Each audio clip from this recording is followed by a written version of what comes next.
Hey friends, this is the Drowsy Historian. Tonight, we won't be chasing kings or crusades, but something far more elusive, the foggy comfort of medieval intoxication, brewed in cauldrons, cloisters, and forest huts. Yes, they did it. But trust me, things got weird, and sometimes surprisingly creative. So, before you get comfortable, take a moment to like the video and subscribe, but only if you genuinely enjoy what I do here. And let me know in the comments where you're tuning in from and what time it is for you. It's always fascinating to see who's joining us from around the world. Now, dim the lights. Maybe turn on a fan for that soft background hum, and let's ease into tonight's journey together. It's tempting to imagine the Middle Ages as a grim, mud-covered parade of monks, plagues, and potatoes. But under all that wool and despair, there were people, regular, flawed, experimental people, who occasionally looked at a strange route and thought, well, let's see what happens if I drink this with hot wine. And to be fair, who could blame them? There was no electricity, no coffee, no antidepressants. And the local entertainment was either watching a knight try to read, or wondering how long your neighbour could keep dancing before collapsing from ergot poisoning. So if someone told you there was a mushroom that made you forget the feudal system for a few hours, you'd probably chew it too. Contrary to modern assumptions, the concept of using substances to expand the mind, escape pain, or simply make one's day slightly less horrible wasn't rare. It was baked right into the culture, but it wasn't called getting high. There were no medieval stoner duos giggling behind the haystacks. It was wrapped in terms like visionary states, divine inspiration, pain relief, or, in extreme cases, doctors used herbs, monks grew them, witches, depending on who you asked, applied them, and almost everyone encountered these substances in some form, through medicine, ritual, or accidental consumption of mouldy bread. Again, the range of medieval intoxicants wasn't limited to a tankard of though that helped. They had roots that screamed, flowers that blurred vision, seeds that induced prophetic dreams, and ointments that made people believe they were flying naked through the sky with Satan's catering team. Getting high wasn't necessarily recreational, it was medicinal, spiritual, or sometimes just very poor judgment on an empty stomach. And depending on your social rank, it might have been delivered by a barber, a nun, or a barefoot peasant named Wolf, who learned it from a very wise squirrel. In the medieval world, you didn't need a shady back alley or a velvet-roped club to get your hands on mind-altering substances. All you needed was a garden, a mortar and pestle, and a vague disregard for dosage, because in those days, nature was thee, and she wasn't always gentle. Medieval Europe was overflowing with plants, roots, fungi, and resins that could either cure your headache or make you believe you'd married a tree. The line between medicine and mystical trip was, let's say, artistically interpreted. Physicians, monks, midwives, and wandering herbalists all dabbled in botany with varying levels of training and enthusiasm.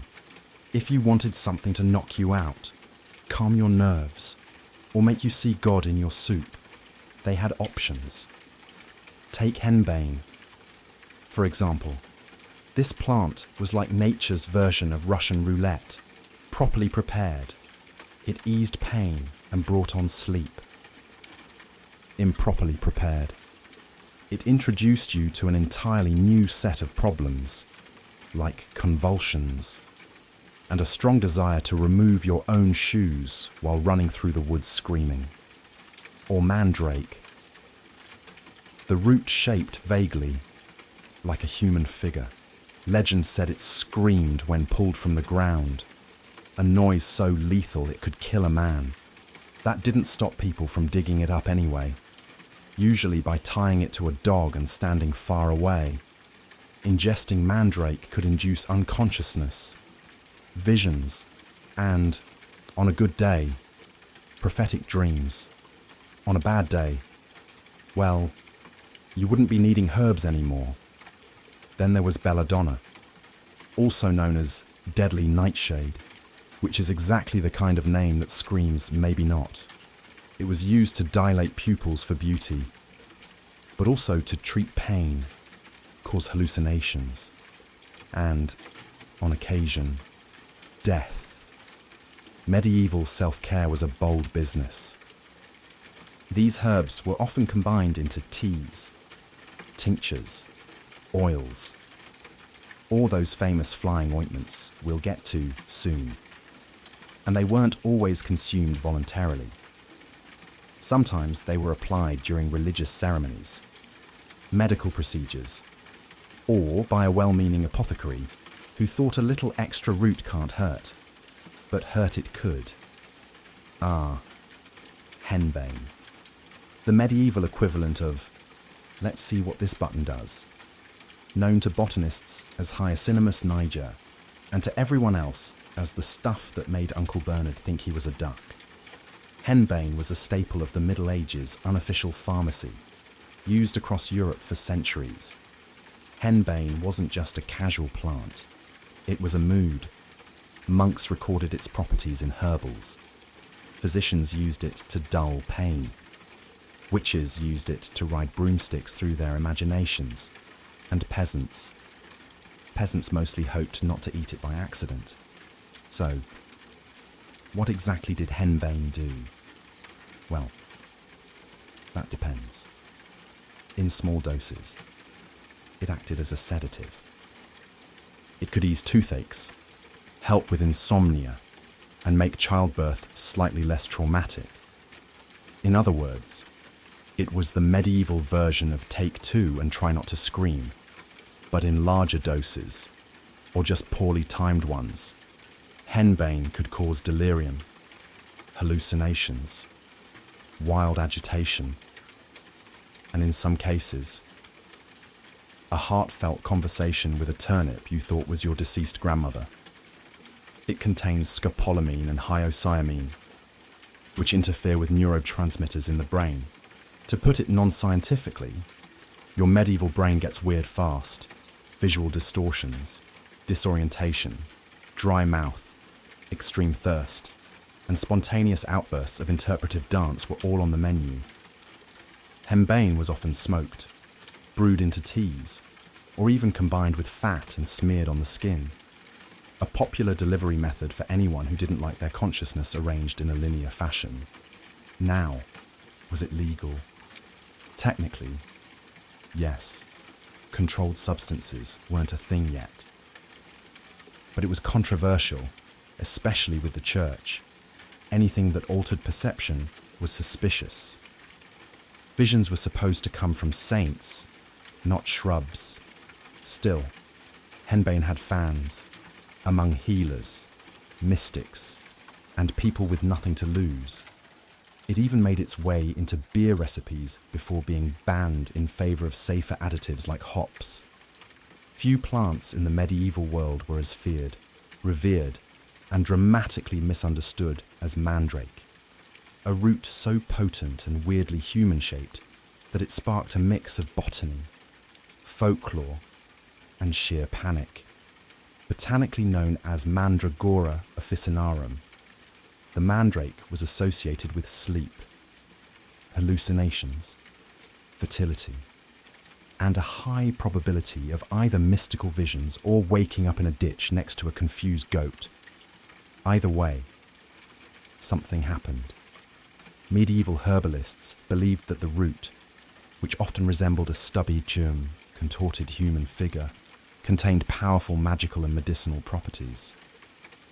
It was a sedative, an anesthetic, an aphrodisiac, and, according to some, a conduit to prophetic dreams. You could boil it in wine to calm pain, or you could inhale its fumes and immediately question all your life decisions. But the real fame of the mandrake came from its alleged habit of screaming when uprooted. Yes, screaming. As in, don't pull me out of the dirt or you'll die from the noise. Kind of screaming. Medieval texts warned that simply hearing the mandrake's cry could kill a man, which naturally led to some creative harvesting techniques. The most famous involved tying the root to a dog, walking away, and letting the poor animal do the dirty work. The assumption was that the dog would die instead of you, a plan that raises some ethical red flags, even by medieval standards. Once harvested, and the dog properly mourned, the mandrake could be dried, powdered, steeped, or worn as a charm. Some people even carried tiny mandrake figures in pouches to ward off evil or promote fertility. Because nothing says romance like a mummified root that sounds like it's seen things, the church, predictably, didn't love mandrakes. Anything that caused visions and wasn't tied to organized religion was treated as witchcraft adjacent. Still, monks recorded mandrake recipes in herbals with suspiciously detailed instructions. Used correctly, mandrake could dull pain before surgery, treat insomnia, and create trippy, vivid dreams. Used incorrectly, it could cause vomiting, unconsciousness, or your family staging an exorcism because you thought your suit was whispering. Let's say you're a medieval noblewoman hoping to attract attention at a feast. You could wear your best linen. You could braid flowers into your hair. Or, if you were really serious, you could drip literal poison into your eyes. Enter belladonna, also known as atropa belladonna, or, more honestly, deadly nightshade. The name alone sounds like a final boss in a medieval RPG. And yes, it was both alluring and lethal, the botanical equivalent of a seductive but unstable ex. The name belladonna means beautiful lady, because when a few drops of its extract were added to the eyes, it dilated the pupils. Wide eyes were considered attractive, mysterious, and maybe even a little saintly, of course. The downside was blurry vision, light sensitivity, and the occasional unintended poisoning. But hey, beauty standards have never been particularly forgiving. Cosmetics aside, belladonna had other talents. It was used as a painkiller, a sleep aid, and occasionally as a truth serum, though the truth it produced was often along the lines of, the ceiling is dripping Latin prayers. The plant contains atropine and scopolamine, both of which mess with the nervous system in ways that range from mildly trippy to, why is the wallpaper vibrating? It was a common ingredient in potions, flying ointments, and some very questionable medical procedures. Want to numb a patient before sawing off a limb? Belladonna. Want to simulate a death-like sleep for theatrical or suspicious purposes? Belladonna. Want to accidentally meet a few saints and possibly the devil in your dreams? You get the idea, and yet, despite its toxicity, belladonna was part of the medieval medical toolkit. Physicians used it carefully, or recklessly, depending on how bad the plague was that week.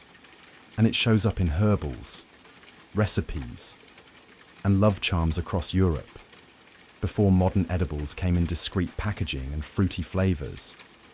Medieval folks were already getting inventive, just not with chocolate. Instead, they relied on ointments, balms, tinctures, and potions. And let's be clear, the word ointment rarely inspires confidence, especially when it contains ingredients like belladonna, fat from a black cat, and a questionable amount of hemlock stirred counterclockwise under a full moon. Welcome to the world of medieval transdermal delivery systems, or, in plain English, rubbing weird paste on your skin and hoping for the best. These concoctions weren't made for a casual weekend buzz. Many were tied to rituals, folk medicine, and spiritual experiences. They could knock you out, send you into ecstatic trances, or, if misused, cause you to believe you were turning into a lizard. Application was often topical, which sounds safer, until you learn the preferred absorption points were the mucous membranes. Yes, those membranes. Cue the infamous flying ointments associated with witches, a lovely blend of henbane, mandrake, belladonna, and pig fat, often applied to, let's just say, intimate areas. The goal, a euphoric sensation of flying. The result, either a transcendent astral journey or waking up in a haystack with half your teeth and no memory of how you got there. Beyond the salves, medieval potions were often consumed in wine, broth, or some liquid that smelled like regret.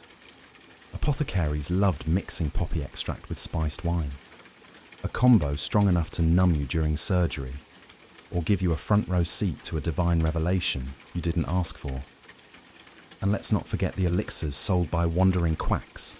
These travelling pharmacists promised to cure everything from heartbreak to plague, often using recipes that could also dissolve a shoe. Did they work? Maybe. Or maybe they just made you forget what was wrong in the first place. The magic of these medieval edibles was that no one could quite predict the outcome. Would you sleep peacefully, commune with angels, or scream at the moon and swear eternal loyalty to a turnip? Only one way to find out. Let's talk about the broomstick, that iconic airborne companion of the medieval witch. It might seem quaint now, the stuff of fairy tales and Halloween costumes, but back then, it came with an awkwardly scandalous backstory. Spoiler, the broomstick wasn't just for sweeping. The connection between witches and broomsticks actually has chemical roots. And no, not just mandrake, historical records, especially those written by suspicious inquisitors, describe witches using flying ointments, thick trance-inducing salves made from plants like henbane, belladonna, and datura, all of which are about as friendly as a drunk porcupine. But here's the kicker. These ointments weren't taken by mouth. Why? Because the ingredients were toxic, and stomachs are famously ungrateful. Instead, they were applied topically. And by topically, we mean mucous membranes. And by mucous membranes, we mean, yes, exactly what you're thinking, hence the broomstick. Or, as some sources delicately phrased it, a staff anointed for transportation. The handle was used as a vehicle for applying the ointment to areas with high absorption. Not exactly PG, but highly effective. Within minutes, users reported visions of flying through the night sky, attending feasts with the devil, or simply hovering above the village like the world's most confused drone. Of course, these were hallucinations, but in an age where medicine, magic, and mysticism shared a bunk bed, no one questioned it much. Inquisitors and theologians took note. Of course, not because they were interested in pharmacology, but because they saw flying as evidence of consorting with demons, which is ironic considering the hallucinations were chemically induced and deeply unreliable. But when has medieval justice ever needed evidence? While medieval Europe was busy applying poison to broomsticks and calling it air travel, something far more sophisticated was happening to the south and east, in the flourishing cities of the Islamic Golden Age. Enter hashish, the plant-based answer to existential dread in camel traffic. Derived from cannabis resin, hashish was widely used in regions like Persia, Egypt, and the Levant. And unlike Europe's rub this on your elbow and meet Satan approach, Islamic scholars, mystics. And physicians actually documented its effects with a level of detail that suggests field testing. Hashish was often consumed orally, usually mixed with honey, spices, or other herbs, making it the first edible to actually taste good, as opposed to medieval Europe's tradition of bitter teas and things that smelled like spoiled socks. Its use wasn't just recreational, though yes, that absolutely happened. Hashish was often tied to Sufism, the mystical branch of Islam, where practitioners sought spiritual union with the divine. Hashish was believed to help dissolve the ego, clear the mind, and initiate deep contemplation, or at the very least, encourage long, thoughtful stares at walls. In fact, many Sufi poets and philosophers spoke of hashish the way modern songwriters speak about bad breakups, with intense emotion, abstract metaphors, and just enough fog to make you wonder if they were okay. Of course, not everyone was a fan. Many Islamic rulers tried to ban hashish use periodically, fearing it led to laziness, moral decay, or people giggling too much during prayer. But like most substance bans in history, this had roughly the same success rate as teaching a cat to juggle. The legendary Hashashin, the original assassins, were even said to have used hashish before missions to get into the mindset for stabbing. That claim's mostly myth, but it's a great example of how cannabis-based products were already wrapped in both mystique and suspicion. Meanwhile, Europe was centuries away from understanding how to use cannabis without immediately setting something on fire or calling it devil grass. When you picture a medieval church, you might imagine stained glass, flickering candles, solemn chanting, and that thick, almost otherworldly cloud of incense wafting through the air like God's personal fog machine. But incense wasn't just about holiness. It also had a little something extra. Psychoactive potential. Let's start with the two heavy hitters, frankincense and myrrh, both resinous substances imported from the Arabian Peninsula and East Africa, burned in churches, temples, and royal courts. They were meant to cleanse the air, ward off evil spirits, and make everything smell slightly less like unwashed wool and fish stew. But here's the twist. Modern studies have shown that burning frankincense releases compounds, particularly incensyl acetate, that can affect the brain's limbic system. Translation: if you sat in enough smoke. Gregorian chant wasn't the only thing making your head feel floaty. In poorly ventilated medieval chapels, which is to say, all of them, prolonged exposure to incense could cause a mild, tranquilizing effect, especially if paired with fasting, dehydration, or extreme boredom. It wasn't uncommon for monks or devotees to report visions during long services, and while they often credited divine inspiration, it's possible some were just lightly buzzed from resin fumes. And if you think this was limited to Christian spaces, think again. Incense was a common fixture in mosques, synagogues, Buddhist temples, and even pre-Christian pagan rites. It transcended religion. Everyone loves a good vibe. Apparently, clerics insisted the incense helped lift the soul to heaven. Realistically, it may have just softened the edges of reality enough to make 5-hour sermons a bit more tolerable. Think of it as the medieval equivalent of putting on lo-fi beats and lighting a scented candle, but with more Latin and less chill. If there was one thing medieval people could count on, besides taxes and the occasional plague, it was alcohol, beer, ale, mead, wine, cider, you name it. Someone was brewing it in a wooden barrel behind their house and calling it medicine. And in a way, it was Water wasn't exactly safe to drink. Most natural sources were either contaminated or casually downstream from livestock, which meant sipping from a stream was basically playing intestinal roulette. So instead, people reached for something a little more fermented.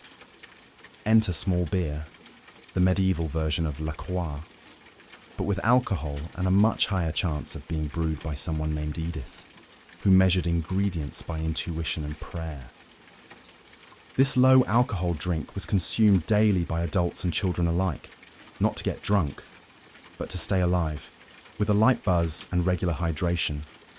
Of course, not all medieval alcohol was so tame. If you were wealthier or simply had fewer plans for the day, you might opt for stronger ale, honey mead, or imported wine.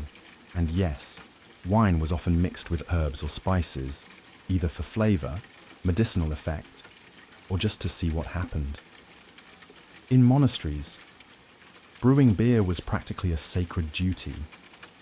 Monks perfected recipes, documented fermentation methods, and taste tested the results, often with great enthusiasm. If salvation came in pints, the Benedictines were well ahead of the curve. But alcohol wasn't just a drink, it was a lifestyle enhancer. Want to dull the pain of medieval dentistry? Ale. Want to treat melancholy? Spiced wine.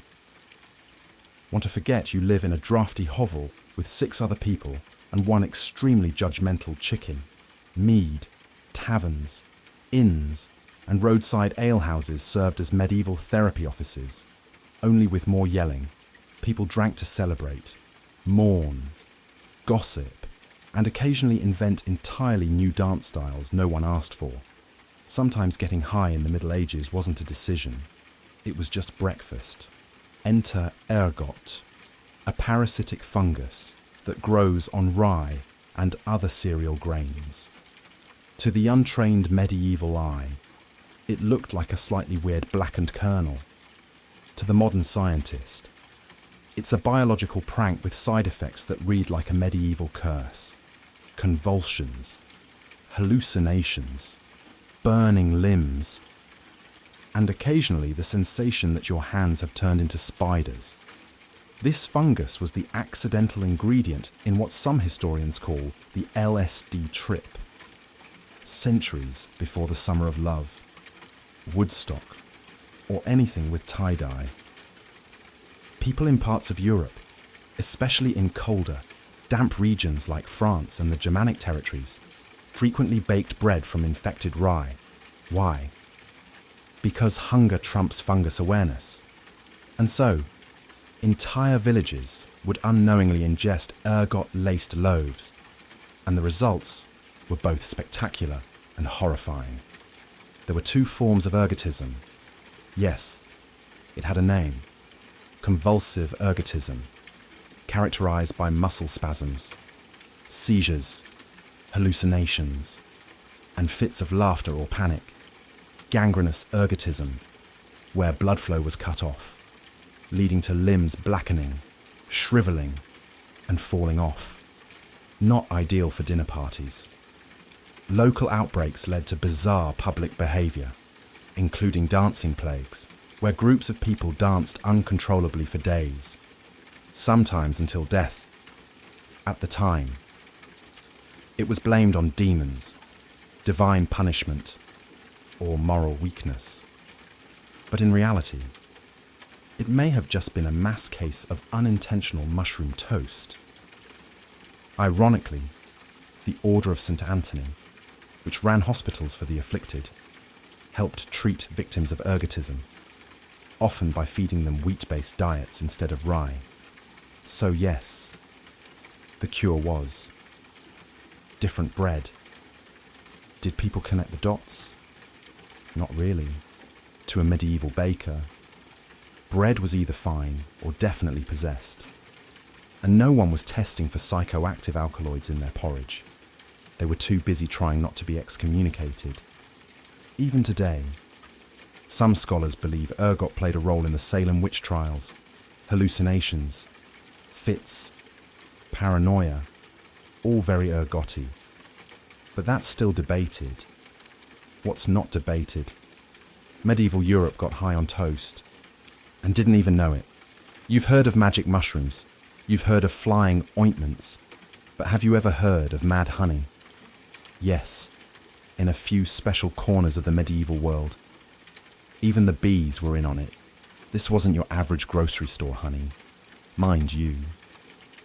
We're talking about a rare type produced in the mountainous Black Sea regions of Anatolia, modern-day Turkey, where bees feasted on rhododendron flowers. Pretty pink blooms with a dark secret. They're laced with granitoxins, naturally occurring compounds that don't play nicely with the human nervous system. The result? Mad honey, a substance so potent it could bring on dizziness, hallucinations, vomiting, slowed heart rate, and spiritual visions, usually in that order. Consumed in small doses, it offered a mild buzz. In larger doses, it turned your day into a slow-motion opera starring your own eyebrows. This wasn't just a local curiosity, it was weaponized. According to ancient and medieval sources, invading armies were once deliberately poisoned with mad honey left behind in abandoned villages. Soldiers thought they'd scored free snacks. Instead, they ended up convulsing on the forest floor, realizing too late that bee puke is not to be trusted. Greek and Roman authors like Xenophon and Strabo wrote about these effects centuries earlier, but the use persisted well into the Middle Ages. Locals knew how to handle the stuff. A little on bread for a headache, a little in wine for visions, or none at all if you actually wanted to remember your own name by dusk. Mad honey became known as a remedy and a recreational substance, especially in mystical or folk healing traditions. Some users claimed it brought prophetic dreams, while others just woke up clutching a potato they believed was their uncle. Results varied, and yes, it was traded. Some ambitious merchants sold it in small ceramic jars, usually without dosage instructions. Because who needs warning labels when you live in an era where leeches are considered sophisticated medicine? Not everyone in the Middle Ages was a priest, a noble, or a plague-ridden peasant. Some folks operated in the shadowy margins of society as shamans, herbalists, cunning folk, and other semi-legitimate practitioners of medicine and mischief. Think of them as medieval pharmacists with zero regulation and a deep personal relationship with moss. These were the people you visited when the local physician suggested bloodletting for your toothache. They had no degrees, but they had herbal knowledge passed down through generations, often learned by watching grandma treat boils with bark and dignity. And when it came to mind, they knew which plants to grind into paste, which roots to soak in wine, and how much of a given herb would make you dream of angels instead of accidentally join them. Whether you were looking to relieve pain, induce visions, curse your neighbor, or have an out-of-body experience during laundry, they had a remedy or three. Many of these practitioners were women, midwives, wise women, and healers who were essential to their communities and deeply feared by authority figures, not because they were cackling into cauldrons, but because they knew too much and didn't need Latin to explain it. Their remedies often included henbane, mandrake, belladonna, and poppy derivatives. They'd mix them with wine, fat, honey, or spit. Not kidding. Chant a few protective phrases. And send you on your way with something that could either heal you or make you passionately confess to crimes you never committed. Of course, if anything went wrong, say a hallucination involving flying goats or the sudden urge to marry a tree, blame shifted quickly from Bad Batch to witchcraft. The church and local authorities kept one eye on these folk and the other eye nervously twitching. Still, communities relied on them. When your child had a fever, when your joints ached, or when you needed to contact a relative to ask where they hid the rent money, These were the people you turned to. They weren't doctors. They weren't priests. They were the original underground wellness influencers. So, after all the salves, brews, roots, ointments, incense, bees, and questionable bread, one big question remains. How did medieval people actually feel about getting high? The answer: conflicted. Deeply, hilariously conflicted. For some, especially healers and herbalists, mind-altering substances were a practical tool. If it dulled pain, slowed a fevered mind, or made childbirth 1% less horrifying, it was welcomed. This was medicine, not mischief. Sure, the patient might start reciting psalms backward or insisting the cat was speaking French. But if the swelling went down, success. Then there were the spiritual users, monks, mystics, and those dabbling in divine communication. For them, hallucinations weren't red flags. They were revelations. Visions were signs of sanctity, not symptoms. If you stared into the void and the void whispered back in Latin, you were on the fast track to sainthood, or at the least, getting your own chapel mural. But intent mattered. Getting high by accident, fine. Getting high to see Jesus, acceptable. Getting high to flirt with a goat demon. Now we have a problem. That's where the church stepped in, branding certain substances and their users as suspicious at best, heretical at worst. Anything associated with loss of control, be it intoxication, trance, or inconvenient honesty, raised clerical eyebrows. Saints could have visions. Peasants, probably just possessed. Meanwhile, among the common folk, opinions were more relaxed. Your neighbour's sleeping potion may have doubled as a psychedelic nightcap. People used poppy wine for pain, hashish for calm, and henbane tea for dealing with the in-laws. It wasn't seen as mystical or rebellious. It was just part of the medicine chest, right next to the garlic and prayers. Ultimately, how the high was viewed came down to who you were, what you were using, and whether anyone tattled. In the medieval mind, altered states lived in a weird grey area between miracle and misdemeanor, health and heresy, and in a world where demons, saints, plagues, and turnip famines all walked hand in hand. A little herbal escape now and then, hardly the worst idea. In the ancient world, the sea wasn't a void to be crossed. It was the beating heart of empire. It carried grain, gold, messages, soldiers, and sometimes war. Whoever commanded the seas didn't just own the water. They dictated the fate of entire civilizations. Unlike land warfare, where terrain shaped battles, naval warfare was about control of flow, of trade, of communication, and of access. For seafaring empires like Athens, Carthage, and Egypt, naval supremacy wasn't optional. It was existential. Without fleets, cities were vulnerable to isolation, starvation, and siege. With fleets, they could blockade enemies, protect merchant convoys, and even land forces deep behind enemy lines. Take the Mediterranean as an example. It wasn't called the Middle Sea for nothing. This inland ocean connected 3 continents and countless cultures. To dominate it meant having a finger on the pulse of everything from Phoenician trade routes to Roman grain shipments. The sea could bring wealth as swiftly as it could deliver disaster. That's why ancient powers poured resources into naval infrastructure, harbours, shipyards, dry docks, and naval academies. For Athens, the navy became its lifeblood. The mystical's vision of a trireme-powered military turned Athens into a thalassocracy, a sea-based empire. Its ships guarded grain routes from Egypt, levied tribute from allies, and crushed Persian ambitions at battles like Salamis.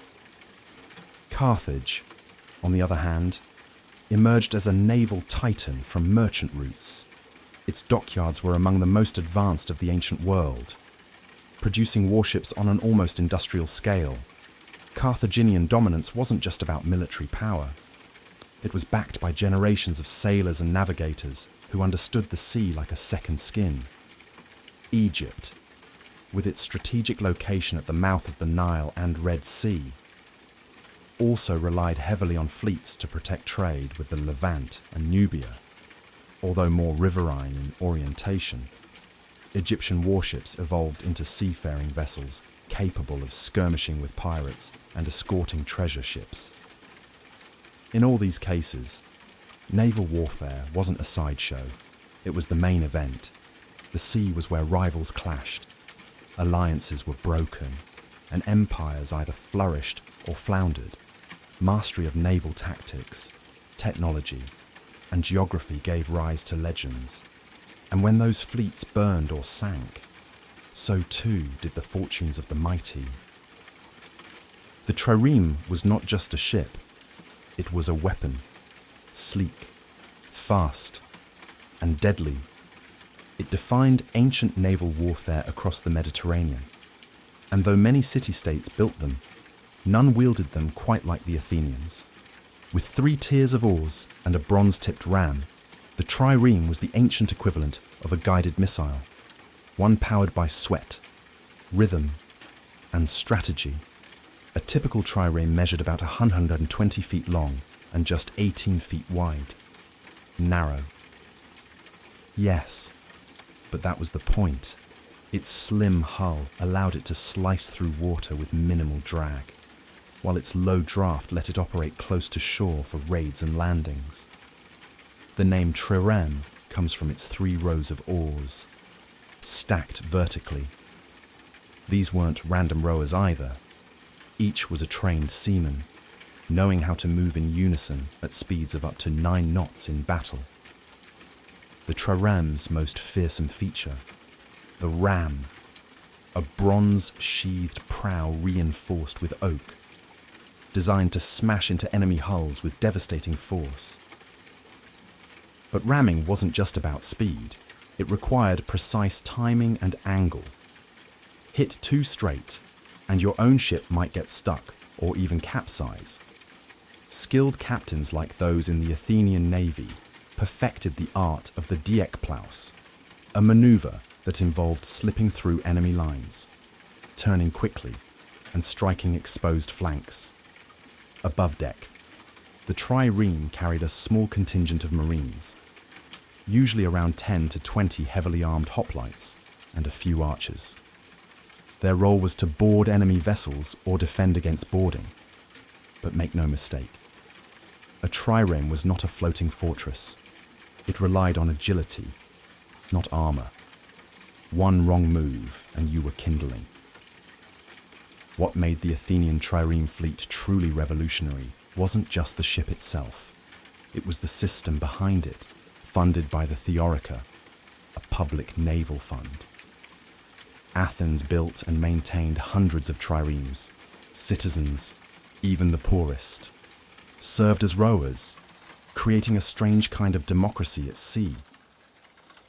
When Athens beat the Persian fleet at Salamis in 480 BCE, it wasn't aristocrats who rode to victory, it was the common people. Ancient naval combat wasn't a cannon-blasting slugfest. It was more like high-speed chess with the occasional street brawl. The primary goal: disable or sink the enemy before they could do the same to you. And the main tool for that: ramming. Ramming was the centerpiece of naval tactics in the trireme era. The goal was to pierce an enemy's hull below the waterline using the ship's bronze-tipped prow. A well-placed ram could send a vessel to the bottom in minutes, but it wasn't as simple as charge forward. Timing, angle, and coordination mattered immensely. Too sharp an approach and you'd glance off. Too direct, and you might embed your ship in theirs, leaving both vessels vulnerable. To land a successful ram, fleets used complex maneuvers like the Dijkplaus and Periplus. In a Dijkplaus, a ship would dart through gaps in the enemy line, then pivot to strike from behind. The Periplus involved circling around the enemy formation to hit exposed flanks. These weren't brute force tactics. They were precision strikes, dependent on the rower's synchronization and the captain's foresight. But sometimes, things didn't go to plan. Rams missed, ships locked together, oars snapped. That's when Plan B came in. Boarding. Boarding turned the naval fight into a land-style melee. Once two ships collided or locked, Marines would leap aboard the enemy vessel with swords, spears and shields. These weren't delicate affairs. Boarding was brutal. Close quarters combat, more like a gang brawl than an orderly phalanx. Archers and slingers added chaos from the upper decks, picking off anyone who showed too much helmet. Some fleets, like those of the Romans, eventually favoured boarding over ramming. They even built special devices like the corvus, a boarding plank with a spike that could hook onto enemy ships and turn sea battles into floating land fights. This tactic helped Rome defeat more experienced Carthaginian sailors during the First Punic War. Because what Romans lacked in seamanship, they made up for in sheer infantry strength. Of course, this also meant naval battles became even bloodier and more chaotic. There was no retreat once boarding began. It was kill or be killed, on a deck slick with salt water, blood and broken timbers. If ramming was the scalpel of ancient naval warfare, then fire was its sledgehammer. There was no more terrifying sight than a flaming ship bearing down on your fleet. Fire ships were the naval world's version of controlled chaos. A weapon so dangerous that it often threatened the attacker as much as the enemy. Though not as common as triremes or boarding actions, fire tactics emerged early and evolved over time. The basic principle was simple. Load a ship with flammable materials, pitch, tar, sulfur, resin, oil, and set it alight before sending it toward enemy vessels. Ideally, the fire ship would drift into tightly packed enemy lines, igniting sails, decks, and anything else unfortunate enough to be flammable. One of the earliest documented uses of fire ships comes from the Greco-Persian conflicts, where desperate defenders tried to repel naval invasions by hurling flaming rafts or boats toward enemy galleys. In the confined spaces of a harbour or strait, where manoeuvrability was limited, a single fire ship could cause mass panic and break formations. But fire at sea was a double-edged sword. Winds could shift. Flames could backfire. A poorly timed fire ship could destroy your own fleet as easily as the enemy's. This is why fire was often reserved for desperate moments. Blockades, surprise attacks, or last stands where the risk was worth the havoc. The most sophisticated development in ancient incendiary warfare came with Greek fire, a mysterious and fearsome weapon developed by the Byzantine Empire centuries later, but inspired by ancient fire tactics. Greek fire could allegedly burn on water and couldn't be extinguished with standard methods. While it's more medieval than ancient, its conceptual roots, chemical fire used in naval dominance, can be traced back to these early fire ships. Egyptian and Phoenician fleets also used variations of fire-based weapons, particularly against pirate vessels and during sieges. For instance, coastal defenders might catapult firepots or flaming arrows onto ships attempting to breach harbours. The psychological effect of fire at sea was unmatched. A ram could be blocked, a boarder could be repelled, but fire-panicked crews, devoured wooden hulls and spread faster than orders could be shouted. Even the most experienced sailors might abandon ship at the first whiff of pitch and smoke. In the 5th century BCE, Athens transformed itself from a landlocked city-state into a dominant naval superpower, and it all started with silver. When a massive silver vein was discovered in the mines of Laurium Themistocles, an ambitious Athenian politician convinced his fellow citizens not to divide the wealth, but to invest it. His plan: build a fleet of triremes, lots of them. That decision changed history, with over 200 warships at its peak. The Athenian navy became the backbone of what we now call the Athenian Empire. The city's power was no longer rooted in hoplite infantry or stone walls. It sailed on wood, sweat, and strategy. The victory at Salamis in 480 BCE, where Themistocles' fleet trapped and annihilated the Persian navy in narrow straits, is still one of the most decisive sea battles of the ancient world. That win didn't just save Athens, it positioned it as the protector and soon ruler of the Aegean. Under the Delian League, Athens began extracting tribute from allied city-states, supposedly for mutual naval defense. In practice, this tribute was often used to fund Athens' own interests, from shipbuilding to public architecture.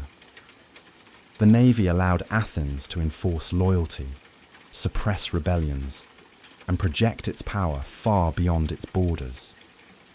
But it wasn't just about military might. The fleet democratized Athens. The poorest citizens, who couldn't afford armor or land to fight as hoplites, became essential rowers in the triremes. Their contribution gave them political clout, transforming the Athenian assembly and empowering the lower classes. Sea power became people power. However, this dominance came at a price. Athens' over-reliance on its navy and its coercive treatment of allies sowed resentment. During the Peloponnesian War, Sparta, historically a land-based power, built its own fleet with Persian money and eventually crushed the Athenian navy at Aegospotemi in 405 BCE. With its fleet gone, Athens was starved into surrender. Still, the legacy of Athenian naval power endured.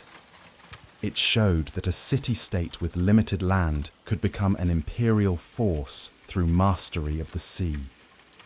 It also proved that ships could be political tools just as much as weapons. If Athens ruled the Aegean, Carthage dominated the Western Mediterranean. Founded by Phoenician settlers around 800 BCE in what is now Tunisia, Carthage built its power not on conquest alone, but on trade, seafaring, and unmatched naval innovation. By the 4th century BCE, Carthage wasn't just a wealthy city, it was the nerve center of a sprawling maritime network that stretched from Spain to Sicily and North Africa to Sardinia. Carthaginian power was made possible by its fleet. While the Athenians refined the trireme, the Carthaginians took naval engineering to industrial levels. Their shipyards, especially the vast circular harbour of Carthage, could build and house hundreds of warships. These weren't theoretical numbers. Carthage had an assembly line style dock system that allowed for rapid construction and repair, something unprecedented in the ancient world. Carthaginian ships, often quadriremes or quinqueremes, were heavier than Athenian triremes, designed not just for speed but for power. Their naval doctrine leaned toward ramming and boarding, supported by experienced mercenary marines and Libyan-Phoenician sailors who had grown up on the sea. The city's maritime dominance wasn't only about force, it was about commerce. Carthaginian merchants navigated the Atlantic coasts of Europe and Africa, traded tin and silver, and brought back exotic goods.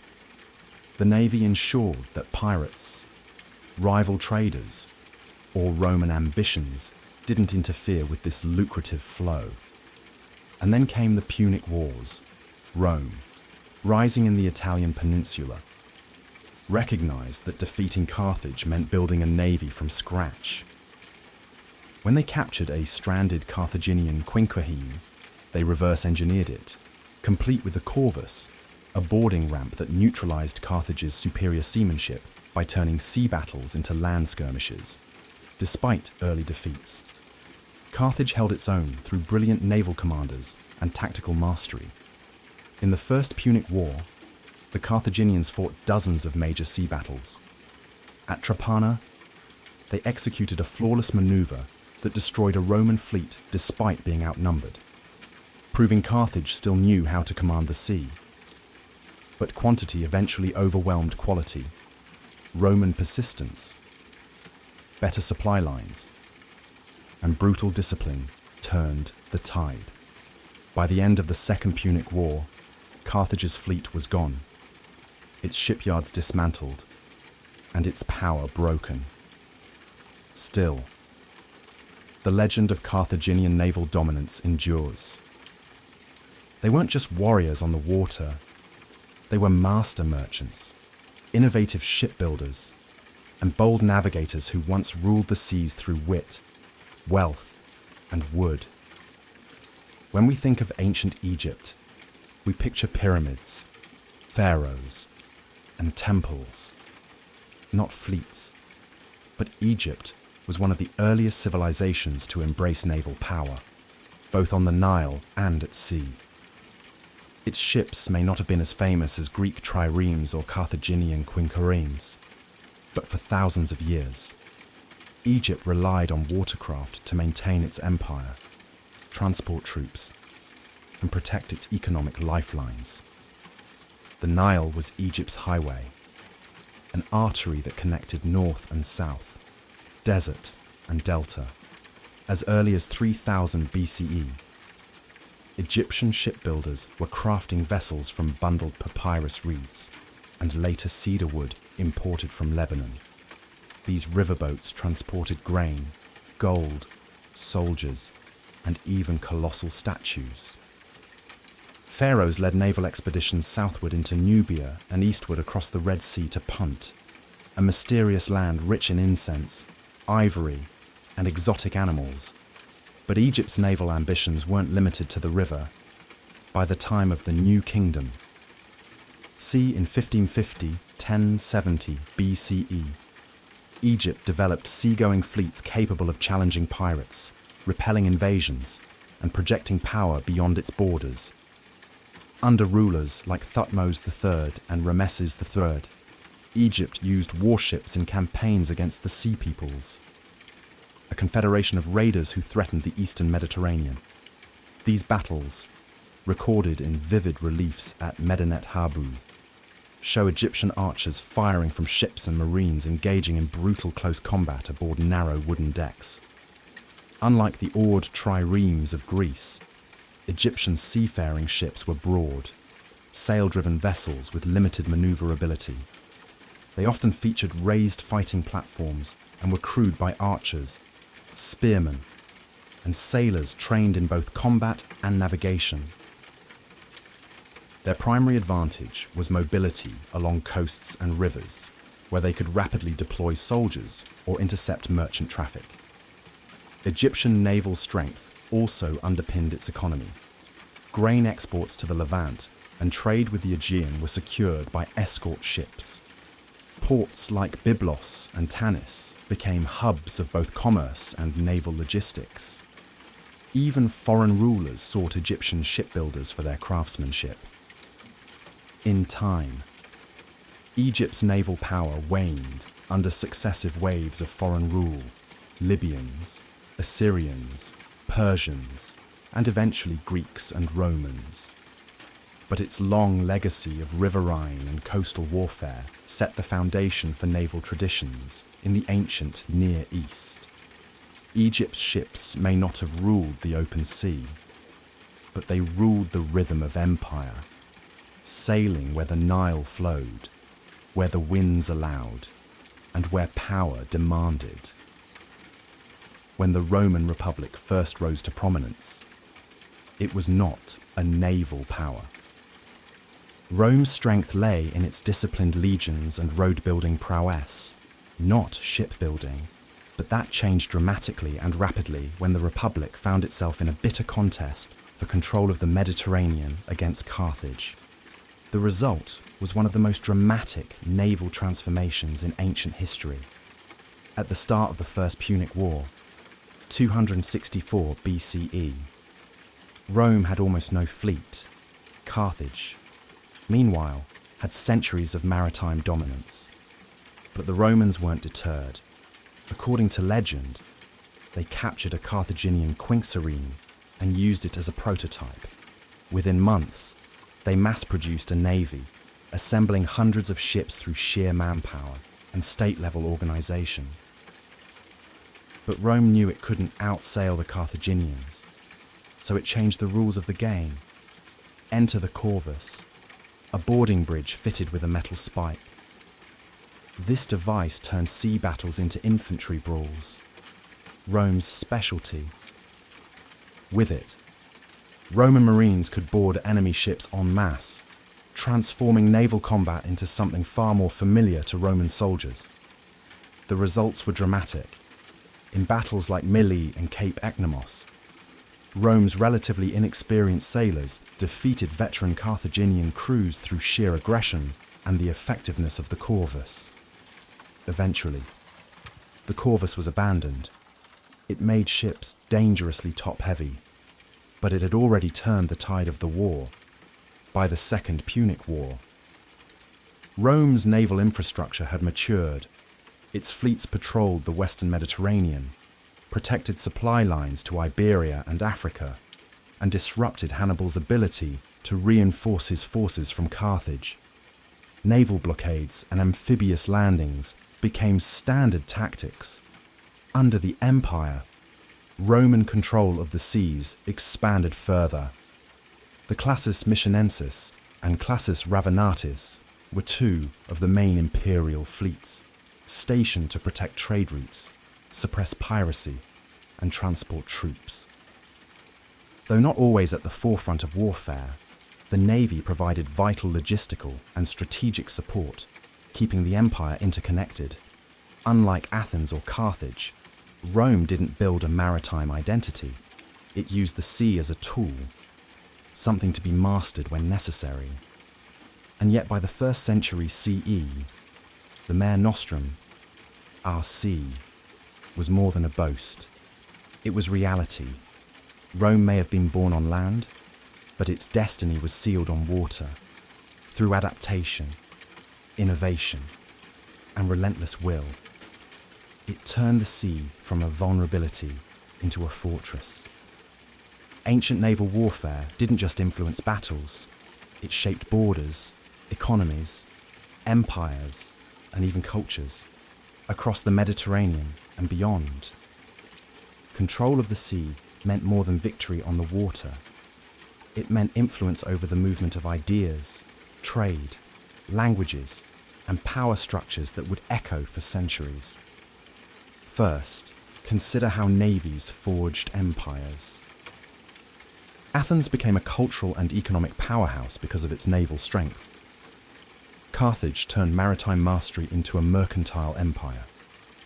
Rome, despite its late start at sea, used naval superiority to control the entire Mediterranean basin. Each of these powers had land armies, but it was their fleets that let them strike across continents, defend distant territories, and choke enemy economies. The sea also served as a cultural conduit. Greek colonists travelled by ship to establish outposts across Italy and Asia Minor, spreading art, religion, and language. Egyptian ships brought papyrus, gold, and sacred knowledge to foreign courts. Phoenician mariners transmitted their alphabet and their gods to nearly every shore they touched. Naval power was never just martial. It was civilizational. Technologically, ancient navies pushed shipbuilding to new heights. The development of the trireme, and later, larger polyremes, was not just military advancement, it was a revolution in engineering. Harbours became logistical hubs. Navigation techniques improved. Standardized ship designs laid the groundwork for maritime architecture still visible in later Byzantine and Islamic navies. Even economic systems evolved because of navies. Protected sea routes allowed for stable trade across vast distances, enabling luxury goods like silks, spices, wine, and tin to move between far-flung cultures. Cities with strong fleets like Alexandria or Rhodes became wealthy cosmopolitan centres. Where fleets thrived, so did markets, artists, scholars, and revolutionaries. And then there was the psychological legacy: fire ships, ramming tactics, boarding actions. These left lasting impressions on how warfare was imagined. They introduced the idea that the sea itself could be a weapon, that mobility and control, rather than just brute force, could win wars. Today, we remember many of these empires for their land conquests, but their sea conquests were just as vital and often more enduring. Ancient naval warfare wasn't just about who had the fastest ship or the sharpest ram. It was about who understood the sea as a stage, not just for war, but for history itself. In the end, the triremes may be gone, but their wake still ripples through time. Cyrus the Great was born around 600 BCE in the region of Anshan, then a vassal kingdom under Median rule. His family, the Achaemenids, claimed noble descent and ruled a small but respected Persian domain. But nothing about Cyrus's early life hinted that he would one day create one of the largest empires the world had ever seen. And yet, from the very beginning, legend surrounded him. Greek historian Herodotus gives us one of the most dramatic origin stories in ancient biography. According to Herodotus, King Astyages of Media, Cyrus's grandfather, had a dream that his daughter's son would overthrow him. Interpreters confirmed his worst fear: the child would be a threat to his throne. So Astyages married his daughter Mandane to a Persian noble, Cambyses I, hoping the baby would remain politically insignificant. But the dreams persisted. When Cyrus was born, Astyages took no chances. He ordered a loyal servant, Harpagus, to kill the child. Harpagus, reluctant to commit such an act, delegated the gruesome task to a shepherd. But instead of abandoning the infant, the shepherd raised Cyrus as his own, hiding him in the mountains and treating him like a common herder's son. As Cyrus grew, so did his charisma. Even as a boy, he stood out, commanding other children, displaying leadership beyond his years. Eventually, rumors reached the court. A noble child living as a shepherd. Astyages investigated, and the truth unraveled. Surprisingly, he spared Cyrus, perhaps seeing no threat, or perhaps haunted by guilt. Harpagus, however, was not so lucky. In a grim punishment, Astyages killed Harpagus's son and served him as a meal at court. Meanwhile, Cyrus was sent back to Persia to live under his father Cambyses' care, now recognized openly as a prince of noble blood. What the Median king didn't know was that he had just ensured his own downfall. For Cyrus's time among shepherds and nobles alike gave him a unique understanding of people, both the powerful and the humble. Whether Herodotus's version is fact or fable, the story captures the aura that would always surround Cyrus, from near death in infancy to destiny-defying survival. His early life planted the seeds of greatness. He would not only challenge Astyages, but redefine kingship itself. By the mid-6th century BCE, Cyrus was no longer just a Persian prince. He was a calculating and ambitious leader poised to challenge the regional status quo. At that time, the Median Empire, ruled by King Astyages, still held sway over Persia, but the balance of power was shifting, and Cyrus was ready to tip the scales. The catalyst was betrayal. According to multiple sources, including Herodotus and the Babylonian Chronicle, the Median general Harpagus, the very man ordered years earlier to kill baby Cyrus, had never forgotten the cruel fate of his son. Now, years later, he was in a position to act. Secretly, he sent messages to Cyrus, encouraging him to rise up and promising support from within the Median ranks. It was the beginning of a revolt that would shake the ancient world. Around 553 BCE, Cyrus officially rebelled. Persia, once a subordinate kingdom, now declared independence and war. What followed was not a single decisive battle, but a series of prolonged campaigns. Over 3 years, Cyrus's forces pushed deeper into Median territory, drawing support from disaffected nobles and regional allies. His reputation grew not just for military competence, but for restraint. He often spared the lives of surrendered enemies, earning both fear and admiration. Meanwhile, Astyages' court was unraveling, loyalty eroded. When the final confrontation came around 550 BCE, it wasn't the Medes who triumphed. It was Cyrus. Astyages was betrayed by his own army, and the once mighty Median Empire crumbled almost overnight. Cyrus entered Ecbatana, the Median capital, not as a barbarian conqueror, but as a new kind of ruler. He respected local traditions, preserved Median administrative structures, and incorporated many Medes into his growing government.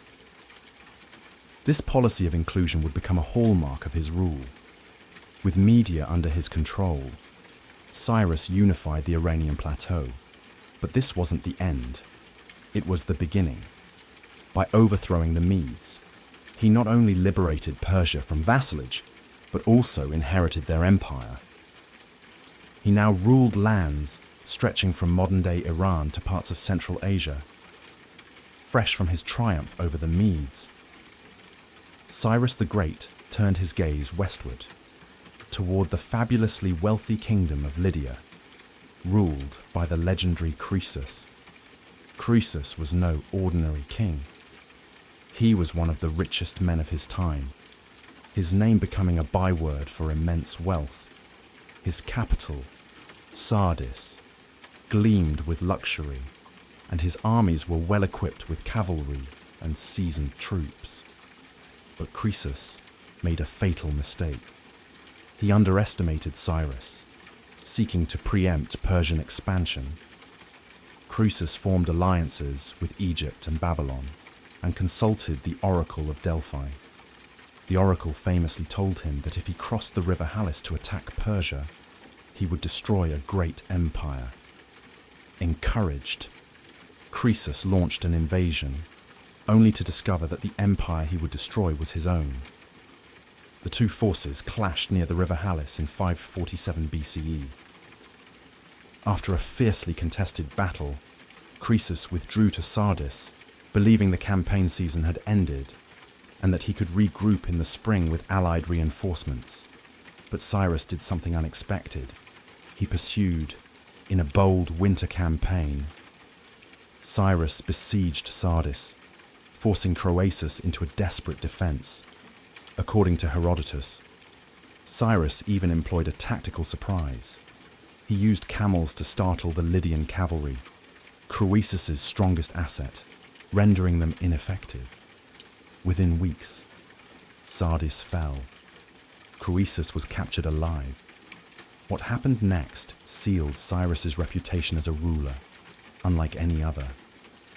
Instead of executing Croesus, Cyrus reportedly spared him, even making him an advisor. The story goes that as Croesus was about to be burned alive, he cried out Solon's name, a Greek philosopher who once warned him not to count a man lucky until he knew how his life ended. Cyrus, moved by the tale and the wisdom in it, ordered the fire extinguished. Whether myth or truth, this narrative reflects Cyrus's known policy of clemency. With Lydia conquered, Cyrus gained control over its immense treasury and trade networks, along with the powerful Greek city-states of Ionia, along the Aegean coast. Though the Ionian cities resisted Persian rule, they were no match for Cyrus's expanding military and diplomatic machine. The fall of Croesus marked more than the collapse of a rich kingdom. It confirmed Cyrus's tactical brilliance and willingness to use both warfare and mercy. It also gave Persia a foothold in setting the stage for future East-West conflicts. And for Cyrus, it was just the next step in a rapidly expanding empire. By the late 540s BCE, only one major power remained between Cyrus and undisputed dominance of the Near East: Babylon. Once ruled by kings like Hammurabi and Nebuchadnezzar II, Babylon had grown into a magnificent metropolis, famed for its towering ziggurats, massive double walls, and the fabled hanging gardens. But beneath the grandeur, cracks were forming. At the time, Babylon was ruled by Nabonidus, a king deeply unpopular with his own people. His religious policies alienated the powerful priesthood of Marduk, the city's chief deity. He had spent years away from Babylon, leaving the empire in the hands of his son Belshazzar, a name familiar to readers of the Hebrew Bible. Discontent was growing. Cyrus sensed opportunity. In 539 BCE, Cyrus launched his campaign, but unlike previous invasions marked by siege and destruction, this one was surgical. Cyrus's forces defeated Babylonian troops at Opis, a key city on the Tigris. There, they won not only with military power, but with propaganda. The Persians promised to liberate the people from the misrule of Nabonidus, presenting Cyrus as a restorer of divine order, the most astonishing part. When Cyrus entered Babylon, he did so without a fight. According to the Nabonidus Chronicle and later Greek sources, the city gates were open to him, perhaps through political negotiation, perhaps due to internal betrayal. Regardless, Cyrus marched into Babylon as a liberator, not a conqueror.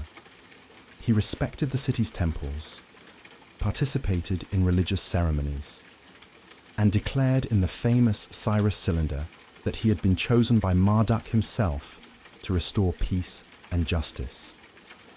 This document, often called the world's first charter of human rights, records Cyrus's policies of tolerance, temple restoration, and repatriation of displaced peoples.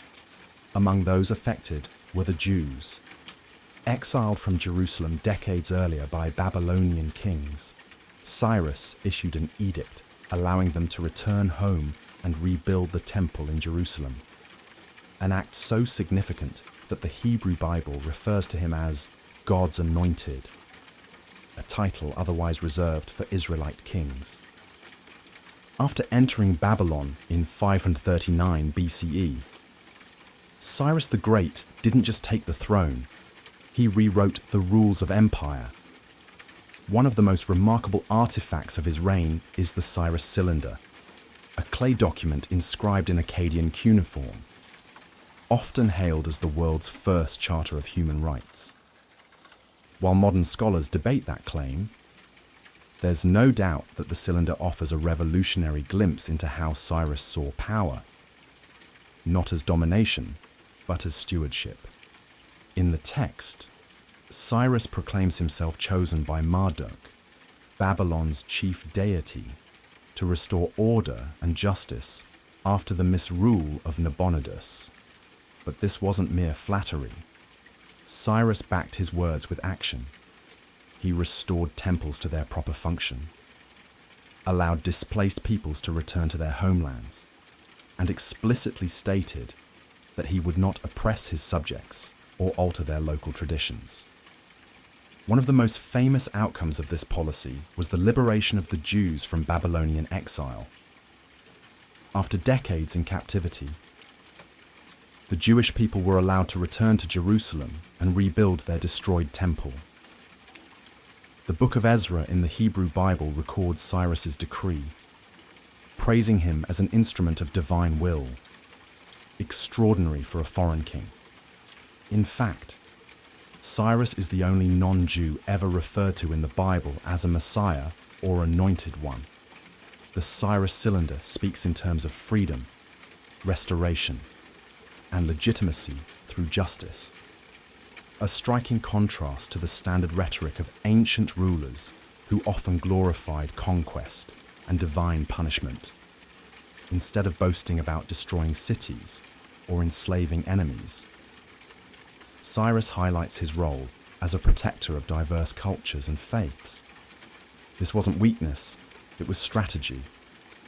By respecting local customs, he avoided rebellion and fostered loyalty across his vast empire. Although we must be cautious not to project modern legal concepts onto ancient texts, the spirit of the Cyrus cylinder remains remarkable. It envisions a world where rulers derive legitimacy not from fear, but from benevolence and inclusion. Today, a replica of the cylinder is displayed at the United Nations headquarters, a testament to its symbolic weight as an early blueprint for pluralistic governance. Cyrus the Great didn't just conquer a vast empire, he held it together. That might sound simple on paper, but in reality he ruled over an incredibly diverse world. Persians, Medes, Babylonians, Elamites, Lydians, Hebrews, and countless others, all with their own languages, gods, customs, and grievances. What made Cyrus truly great was not how far he extended his borders, but how skillfully he managed what lay within them. At the core of Cyrus's governance was a philosophy of tolerance through structure. Unlike many ancient rulers who imposed their culture and religion upon conquered peoples, Cyrus embraced a decentralized model.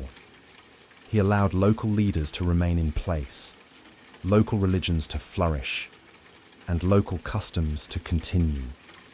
Rather than crush his subjects into submission, he sought to win their trust.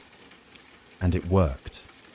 He retained and adapted the administrative systems of the Medes and Babylonians, blending them with Persian practices to create a uniquely flexible empire.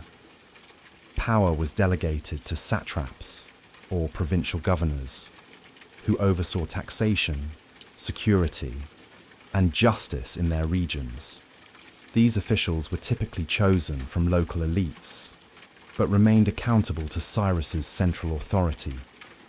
This system became the foundation of Achaemenid rule for generations. Cyrus also invested in infrastructure. He improved trade routes, safeguarded caravans, and ensured fair treatment for merchants. Knowing that commerce was as essential to stability as armies. His empire wasn't just a military machine. It was an economic and cultural network that stretched from the Indus Valley to the Aegean Sea. He also understood the power of symbolism. In each city he conquered, Cyrus made gestures of respect, restoring temples, participating in religious ceremonies, and preserving local institutions. These acts weren't simply theatrical, they were diplomatic strategies that earned him the loyalty of former enemies. Most remarkable was how little resistance his rule provoked. Cyrus didn't just avoid rebellions, he often inspired admiration. Even the Greeks, typically disdainful of barbarians, viewed him as a wise and just king.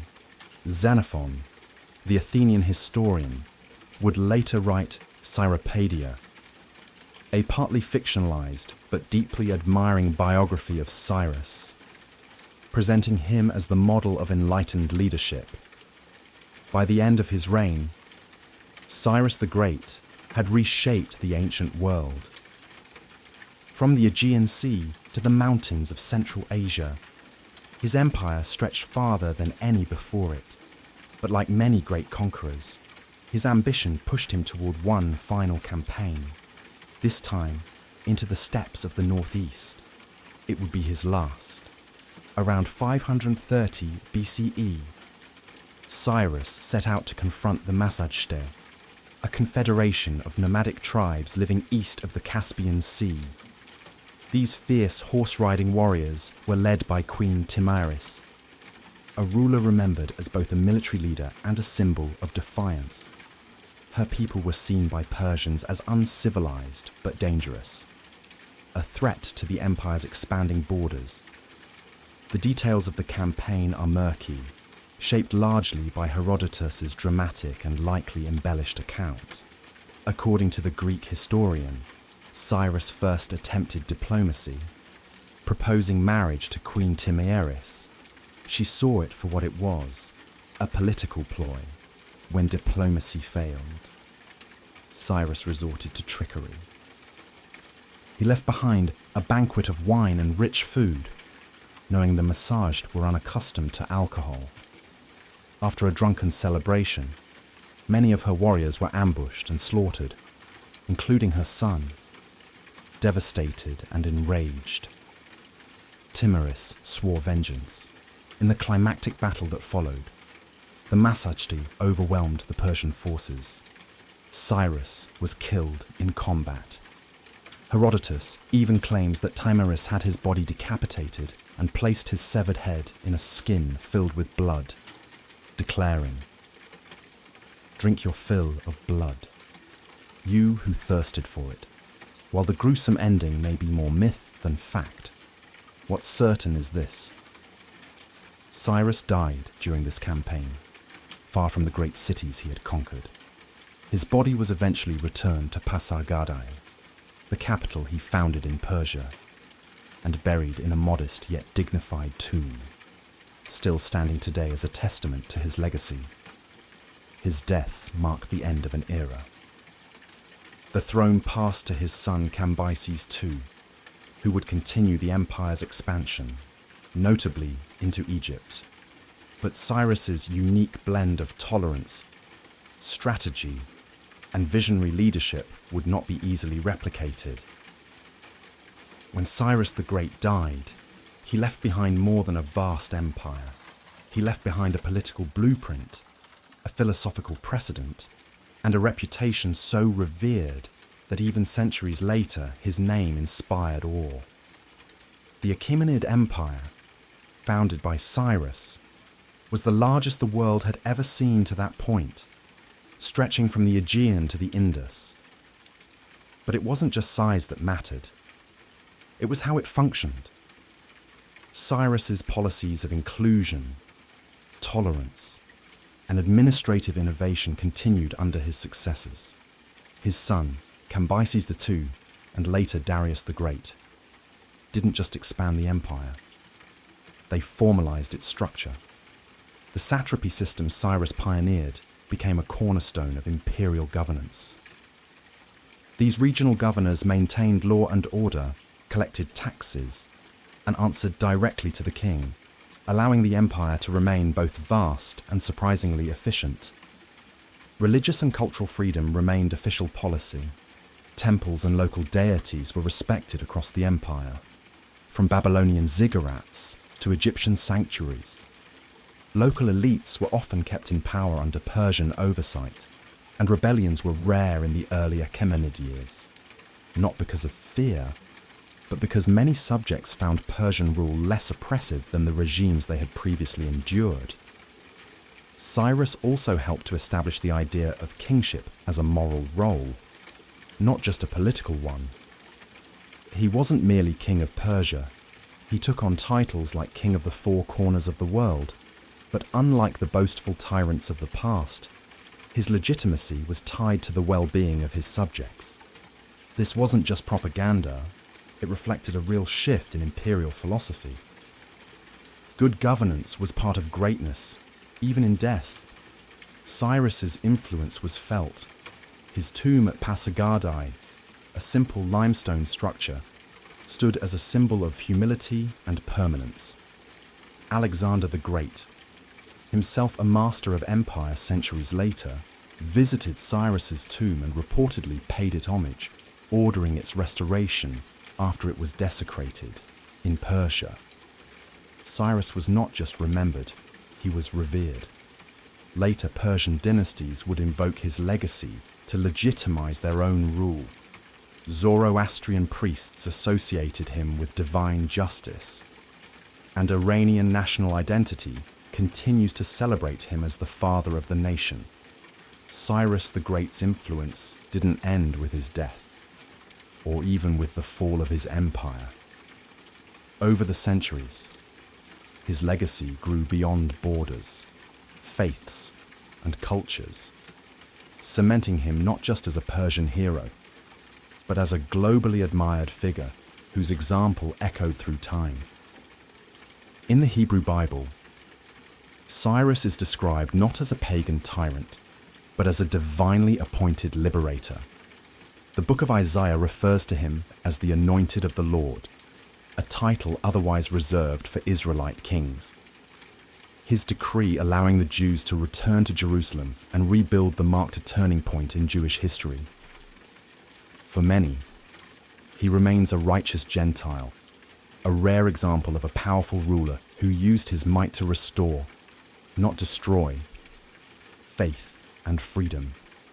In Greece, despite centuries of conflict with Persia, Cyrus was often portrayed as the model monarch. The Athenian writer Xenophon, a student of Socrates, wrote the Cyropaedia, a partly fictionalized account of Cyrus's life that presented him as the ideal ruler, wise, just, moderate, and brave. Though not a strict historical biography, it shaped Hellenistic and Roman thought about leadership and ethics for centuries to come. In Islamic tradition, some scholars and commentators have identified Cyrus with Dhul Qarnayn, the two-horned one mentioned in the Quran, a righteous king who built a great wall to protect people from chaos and injustice. While this identification is debated, it reflects the respect Cyrus commands across Abrahamic traditions. Modern historians and political leaders have also looked to Cyrus for inspiration. In 1776, Thomas Jefferson reportedly kept a copy of the Cyropaedia at his bedside. In the 20th century, Iran's last Shah invoked Cyrus as a symbol of national unity and reform, and today, Cyrus's Cyrus cylinder, often dubbed the world's first declaration of human rights, is displayed at the United Nations as a symbol of tolerance and governance. Cyrus' appeal transcends conquest. He is remembered not for cruelty or empire building alone, but for his rare ability to wield power with justice. He showed that an empire didn't have to crush difference to maintain control, and that rulers could win loyalty through respect, not fear. More than 2 millennia later, Cyrus the Great remains a paradox, a conqueror celebrated for his compassion, a king praised by those he conquered. Few figures in history command such wide admiration, and fewer still deserve it as much. In the blistering sun of the Nile Valley, the ancient Egyptians made a bold choice. Many of them shaved their heads. But this wasn't a practical decision alone. It was a symbol, a statement, a clean canvas. And upon that canvas, they placed some of the most elaborate wigs the ancient world ever saw. Wigs in ancient Egypt weren't just fashionable, they were essential markers of identity, status, and purity. Men and women of high rank didn't just wear them, they flaunted them. These weren't simple accessories either. They could be made of real human hair, imported horsehair, or finely woven plant fibers. Wealthy elites often commissioned wigs with multiple layers, intricate braiding, gold beads, and even perfumed cones placed atop them. Wax-based scents that would melt slowly in the sun, covering them in luxury.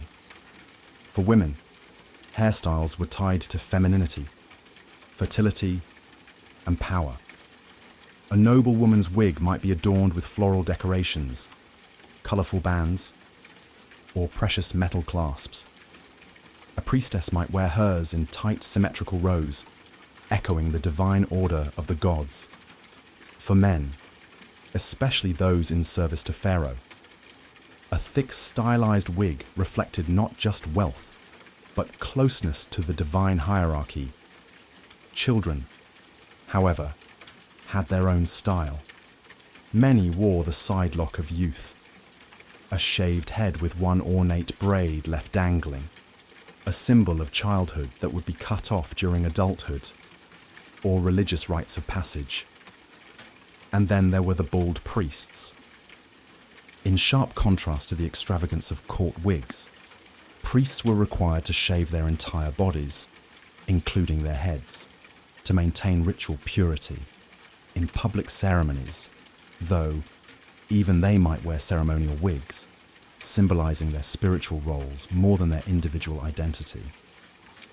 What's more fascinating is how wigs even served after death. Mummies were often buried with wigs in place, ensuring their status and beauty carried into the afterlife. Hair, in other words, wasn't just vanity, it was an eternal identity.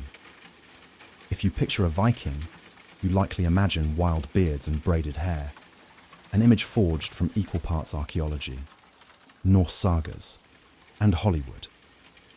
But there's a surprising truth in that vision. Viking hairstyles were far from random. In fact, hair was a powerful symbol in Norse society of identity, masculinity, clan loyalty, and even seduction. Both Viking men and women took their hair seriously. In a world where physical appearance projected strength and honor, long hair wasn't a vanity, it was a statement. Men often grew their hair long and styled it meticulously. Braids, top knots, and half-shaved heads weren't just stylish, they were intimidating. A warrior walking into battle with braided locks and a thick beard wasn't just practical, keeping hair out of the eyes. He was broadcasting his readiness to fight and his resistance to fear. For Viking women, hair could be just as symbolic. Long, well-groomed hair was a marker of femininity and high status. Women often braided their hair in complex patterns, sometimes using ribbons or beads woven into the strands.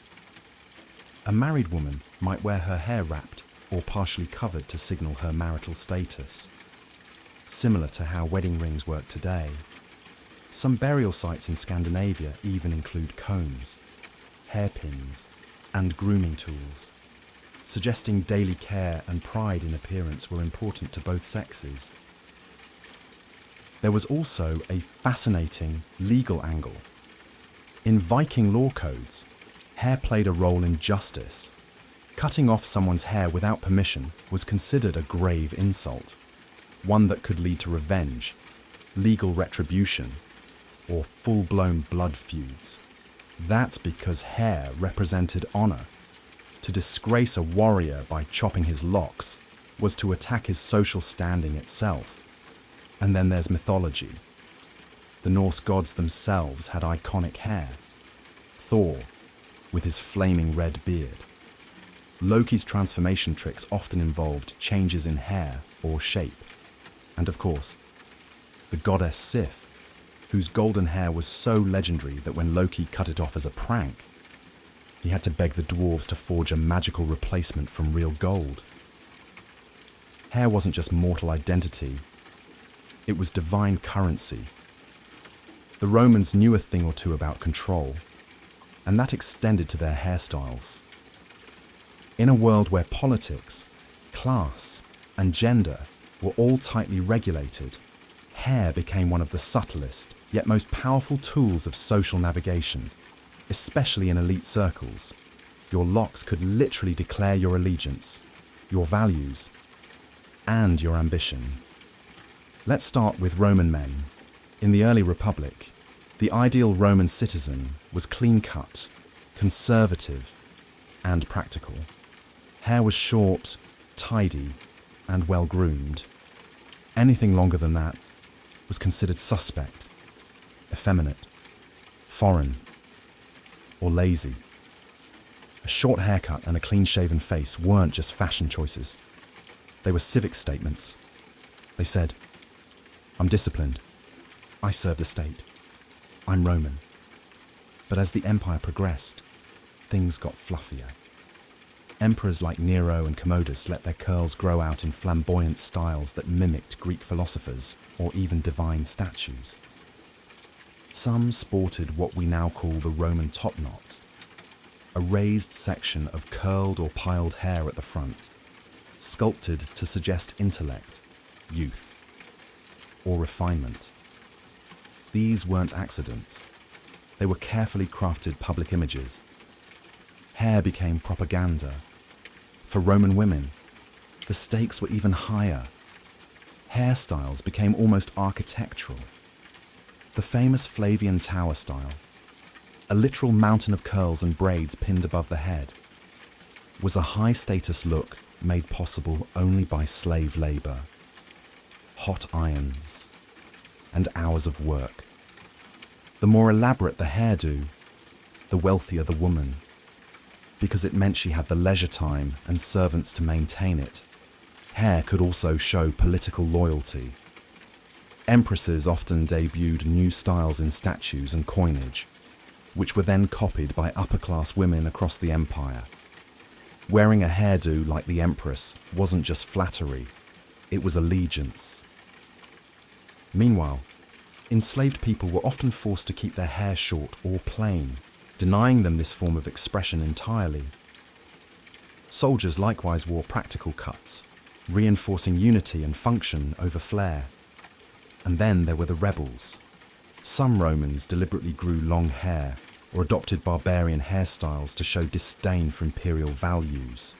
For example, gladiators often wore dramatic hairstyles to build stage personas, part athlete, part celebrity, part threat. In ancient Japan, hair wasn't merely a personal feature. It was an emblem of discipline, duty, and deeply rooted tradition.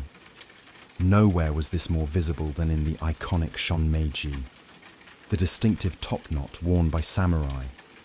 This wasn't just a haircut, it was a cultural contract. Originally, the shonmeiji began as a practical choice. The shaved crown kept helmets, especially the kabuto, samurai war helmets, more comfortable and secure in battle. But over time, as peace settled in during the Edo period, the style became less about combat and more about identity. The top knot became a rigid symbol of status, honor, and submission to Bushido, the way of the warrior. Cutting it off wasn't just a haircut, it was symbolic death. A disgraced samurai might be ordered to remove his top knot, or do it himself, as a sign that he was no longer worthy of his rank. In extreme cases, the cutting of the top knot preceded seppuku, the ritual suicide performed to atone for shame. The hair of Japanese women also conveyed powerful social messages. During the Heian period, 794–1185, noble women grew their hair extraordinarily long, sometimes longer than their bodies, and allowed it to cascade straight down their backs in a style known as subarakashi. This wasn't just beauty, it was elegance, patience, and status. Maintaining such length required immense care, time, and wealth, traits exclusive to the aristocracy.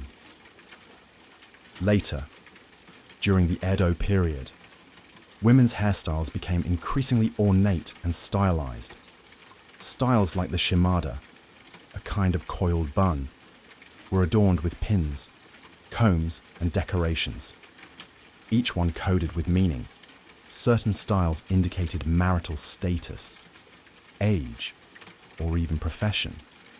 Courtesans and geishas, for example, used dazzling and elaborate hairstyles not only to attract clients, but to signal their training stage and experience level. Hair could also be a form of rebellion. During certain shogunate rules, laws were passed restricting hairstyles based on class. Violating those codes, even by letting your hair grow the wrong way, could draw suspicion or punishment. And yet, artists, actors, and even masterless samurai often bent the rules to make bold statements about identity and resistance. In ancient Japan, hair was bound, literally and figuratively, by duty, devotion, and drama. Whether in the silent dignity of a samurai or the elegant swirl atop a geisha's head, coiffures were acts of storytelling, honor, and deep cultural memory. Across ancient Africa, hair wasn't just a personal style, it was a language. From the intricate cornrows of the Sahel to the towering coils of the Himba, hairstyles served as identity cards, spiritual expressions, and even survival tools. Long before colonial disruption, African hair culture was a rich tapestry of symbolism, craftsmanship, and resistance. Let's begin in ancient Egypt's southern neighbor, Nubia. Nubian communities, often unfairly eclipsed in mainstream history, developed stylized braids and twists that communicated status, age, and clan. Nubian queens like Amanitore and Amanishiketo wore complex braided wigs and headpieces that rivaled even Egyptian royalty, asserting their power and beauty in bold, unmistakable terms. Further west, in what is now Nigeria, the Yoruba and Igbo peoples were already treating hair as an artistic medium. Intricate styles weren't just for show, they were carefully planned, with certain patterns reserved for brides, warriors, or spiritual initiates. Hairdressers were highly respected, almost priest-like in their roles. To entrust someone with your hair was to trust them with your essence. Among the Himba people of Namibia, red ochre paste, made from powdered stone and butterfat, is still used today to coat and sculpt elaborate braids. These ochre styles don't just protect hair from the desert climate, they signify everything from puberty to marital status. For Himba women, hair is literally shaped by the seasons of life. But perhaps the most fascinating aspect of African hair history lies in how it encoded resistance. During the transatlantic slave trade, enslaved Africans used hairstyles as silent forms of rebellion and remembrance. Cornrows weren't just practical, they were maps. Some patterns symbolized escape routes or safe meeting points. Others preserved ancestral styles from back home, defying erasure with every twist and braid. In many West African cultures, shaved heads marked mourning or spiritual transitions, while thick dreadlocks could represent strength, connection to the divine, or warriorhood. Hair was sacred, never just aesthetic. Colonialism would later stigmatize these hairstyles, pushing Eurocentric ideals of beauty. But the ancient roots of African hair culture were never fully erased. They lived on in memory, in hands, in braids passed from mother to daughter, and are now being reclaimed around the world. In ancient Greece, where marble statues and epics shaped the Western imagination, hair wasn't just a matter of personal grooming. It was a public performance of virtue, intellect, and civilization. From the tight curls of Athenian youths to the flowing locks of philosophers, Hair helped define who you were in the eyes of both the gods and your fellow citizens. Let's start with the men. Early on, Greek men often wore long hair, tied back with ribbons or bands. Homeric heroes like Achilles and Odysseus are described in epic verse as having flowing or shining hair, symbolizing vitality, nobility, and divine favor. In these early periods, long hair was masculine and heroic, but by the classical era, things had changed. A well-groomed, moderately short haircut became the new ideal for Athenian men. The beard, however, stayed. It was the combo of choice for philosophers, statesmen and teachers, Socrates, Plato and Aristotle, all bearded. The beard was associated with wisdom and maturity, while the clean forehead and exposed face conveyed openness and reason. A long beard without long, wild hair suggested intellect over impulse, logic over emotion. In contrast, slaves and foreigners were sometimes forced to shave their heads as a mark of submission or inferiority. So, in a strange twist, having hair, at least the right kind, was a political privilege. Women's hair, on the other hand, was deeply tied to domestic virtue. In public, respectable women were expected to wear their hair up and covered, braided or coiled into buns. Hair hanging loose was often reserved for specific rituals, particularly mourning or ecstatic religious practices like the Dionysian cults, where unbound hair symbolized a break from order and social norms. Girls wore their hair down until puberty, after which their first braid was often cut and dedicated to Artemis as part of a coming-of-age ritual. This act symbolized both the end of childhood and the beginning of societal responsibility. Greek goddesses also had signature hair. Athena's neatly arranged war helmet style symbolized strategy and discipline. Aphrodite's flowing curls represented sensuality and divine beauty. Hairstyles helped mortals align with deities, borrowing divine traits by mimicking their forms. In ancient China, hair was inseparable from moral philosophy, family duty, and imperial control. From the smooth top knots of Confucian scholars to the ornate buns of Tang dynasty court ladies, every strand served a purpose, both aesthetic and symbolic. Hair was not to be altered lightly. In fact, cutting it was often considered a grave offense. Why?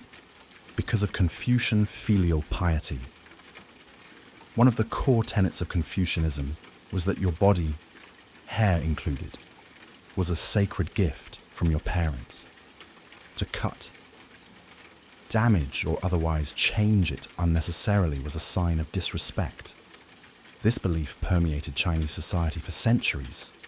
Even criminals faced hair shaving not just as a punishment, but as a ritual humiliation and spiritual severance. Men typically wore their hair long and tied it into a top knot or bun.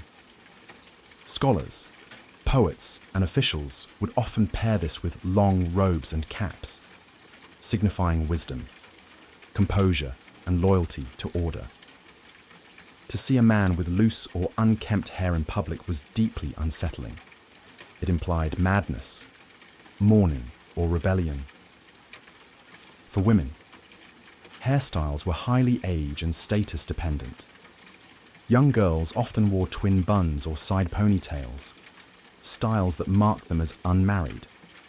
Upon marriage, a woman's hair would be restyled into a more mature and formal arrangement, often a single coil or bun pinned with combs, jade ornaments or gold hair sticks. Court ladies and empresses during the Tang dynasty took things to spectacular heights, literally. Their hair was sculpted into towering arrangements adorned with phoenix pins, flowers and silk. There was also politics in hair. Dynastic shifts often brought forced changes in appearance. When the Manchu-led Qing dynasty conquered Ming China, they enforced the Q hairstyle, the front of the head shaved, with the rest braided into a long pigtail. This style was a hated symbol of submission to foreign rule. Many Han Chinese resisted, choosing death over what they saw as a betrayal of cultural identity. In contrast, Taoist monks shaved their heads entirely to reject worldly attachments. Buddhist monks did the same, demonstrating their detachment from the material realm and their embrace of impermanence. In ancient India, hair wasn't just a physical feature, it was sacred. It intertwined with ritual purity, caste identity, and spiritual symbolism, becoming a powerful medium of both devotion and social control. From the twisted dreadlocks of sages to the shaved heads of pilgrims, hair in Indian culture told complex stories of belief, discipline, and transformation. Let's begin with the sadhus, wandering holy men who renounced worldly life. Their hair was never cut, combed, or constrained. Instead, they let it grow into thick, matted dreadlocks called jata. These locks symbolized their spiritual power and detachment from material concerns. The longer and wilder the hair, the more potent the message. This person had transcended vanity, family, and even identity. Sadhus emulated Lord Shiva, the god of destruction and meditation, whose own jata was said to hold back the mighty Ganges River. For others, however, shaved heads were the height of sanctity. In Hindu traditions, pilgrims often shaved their heads before visiting sacred sites, offering their hair as a symbol of surrender and purification. Children's first haircuts, mandan, were key rites of passage, believed to cleanse bad karma from previous lives. Mourning rituals also required close male relatives to shave their heads, symbolizing humility and detachment from worldly attachments. Hair also communicated caste and marital status.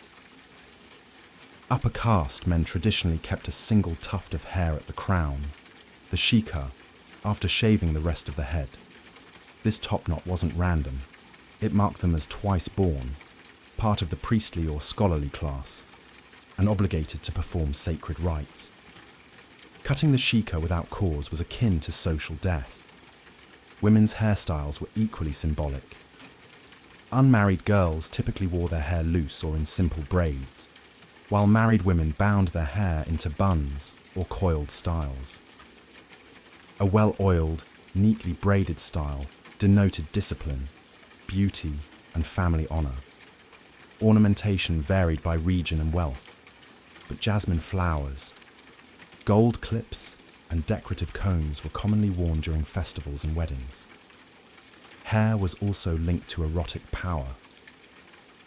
Ancient texts like the Kama Sutra describe sensual hair arrangements, while sculptures at temple sites like Khajuraho depict women with intricately styled hair, cascading down their backs like liquid sculpture. Throughout the ancient world, hairstyles weren't just about fitting in, they were also used to stand out, resist, and rebel. In many societies, changing or rejecting a dominant hairstyle became an act of defiance, subtle or overt, against cultural norms, imperial powers, or oppressive systems. Let's begin in Judea under Roman rule. The Jewish people, governed by strict religious law, avoided the elaborate grooming favored by Roman elites. Many Jewish men refused to shave their beards or style their hair in Roman fashion, preserving a distinct identity rooted in spiritual observance. To them, hair wasn't fashion, it was faith. And in an empire obsessed with assimilation that made their appearance a quiet form of protest. In ancient Gaul, during Julius Caesar's conquest, the Celts were known for their wild lime-washed hair, standing stiff and bright, often spiked into mohawk-like crests. Roman writers saw it as barbaric, But for the Gauls, it was war paint in follicle form. The hairstyle both terrified enemies and bonded tribes in resistance to Roman occupation. The Parthians, and later the Sassanids, two great empires east of Rome, also weaponized appearance. Their kings wore long, curled hair and thick beards, symbols of authority and cultural pride. To the Romans it looked exotic and effeminate. To the Persians it was royal and ancestral. Their hair became a statement. We are not you, even in more constrained societies. Hair could be wielded as resistance. Enslaved people in various empires, from Greece to the Americas, were often forced to shave their heads to strip them of identity. But when they were able, they used hair to preserve lineage, memory, and rebellion. Braids concealed seeds, beads held meaning, and styles recreated maps, myths, or secret messages. Women too rebelled with hair. In Sparta, unmarried women famously wore their hair short, in contrast to the long locks of other Greek women, an expression of independence and readiness for physical activity. Roman women occasionally rejected the latest courtly trends to align with philosophical ideals, such as Stoicism or early Christianity, embracing simpler, modest styles. And when emperors fell, their hairstyles fell with them. Cutting one's imperial style hair could be a dangerous but bold statement of political allegiance or dissent. In all these cases, hair wasn't merely a mirror of the world, it was a tool to reshape it. Across ancient civilizations, when voices were silenced or swords were drawn, the scalp became a canvas of resistance, a braid, a buzz, a curl. It could shout louder than words ever dared.